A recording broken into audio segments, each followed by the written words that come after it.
Gue sering nonton video orang biking di Belanda. Ada yang pakai sepeda bawa barang. Ada juga yang pulang pergi kerja naik sepeda. Nah, gue jadi bingung, kok bisa sih orang Belanda nyaman banget naik sepeda? Padahal sampai cuaca bersalju masih pada sepedaan. Plus pas lagi musim panas juga pada nyaman sepedaan. Nah, pas gue lihat-lihat, ternyata pada nyaman sepedaan bukan karena panas ataupun gerah, tapi karena sepeda punya jalanan sendiri. Contohnya di Amsterdam, sepeda punya jalan sendiri, punya lampu merah sendiri, punya lajur sendiri. Lajur sepeda juga dipisahin dari jalanan. Dan warna aspal lajur sepedanya beda sendiri biar orang tahu kalau itu lajur sepeda. Kemudian gue mikir-mikir, kenapa ya Jakarta nggak kayak gitu?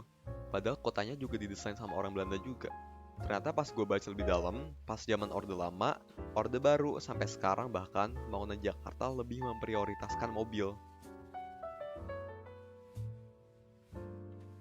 Kalau kebijakan akhir-akhir ini yang pro mobil, itu contohnya adalah pembangunan dan perluasan jalan tol. Bahkan walaupun transportasi publik juga dibangun, pembangunan jalan tol sangat mendominasi. Kemudian contoh kebijakan pro mobil dari zaman dulu itu misalnya adalah pelarangan becak, suatu moda transportasi historis biar mobil bisa jalan lancar. Kalau kita putar balik waktu, pembangunan Jakarta yang masif pada masa kemerdekaan pertama berada pada daerah Senayan di mana Asian Games dan Ganevo akan diadakan. Dalam pembangunan tersebut, Senayan dibangun dengan model berpusat pada mobil, dengan jalan lebar, ruang parkir luas, dan lainnya. Hal ini serasi dengan model pembangunan kota-kota lain di eranya, yang mengikuti pembangunan seperti Amerika Serikat sebagai kiblat perencanaan kota yang berpusat pada mobil.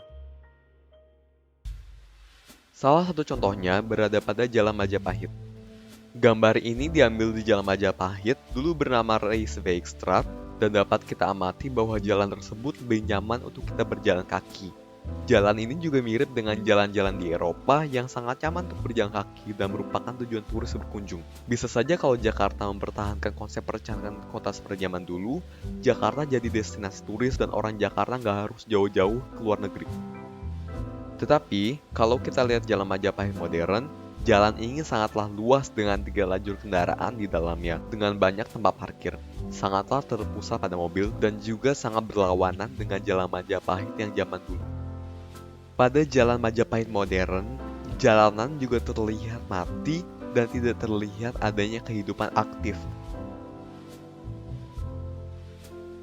Selain di Jalan Majapahit, pembangunan berorientasi mobil juga sangat menyeluruh di Jakarta. Sampai-sampai sekarang orang susah jalan-jalan dengan tidak menggunakan kendaraan atau transportasi umum.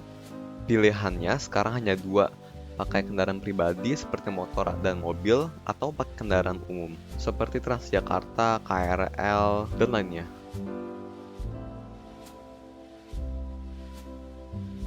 Walaupun kendaraan umum tengah dibenahi, kondisi kendaraan umum di Jakarta sangatlah memprihatinkan dibandingkan dengan kota-kota besar yang sebanding dengan Jakarta, seperti misalnya Singapura, Kuala Lumpur, bahkan Bangkok. Sekarang, kalau kita pikirkan, jalan zaman dulu tuh lebih nyaman karena jalan zaman dulu itu dibangun sebelum adanya mobil, dan semua hal harus mengakomodir pejalan kaki. Konsep kenyamanan untuk pejalan kaki ini disebut sebagai walkability, dan akan kita bahas di video selanjutnya.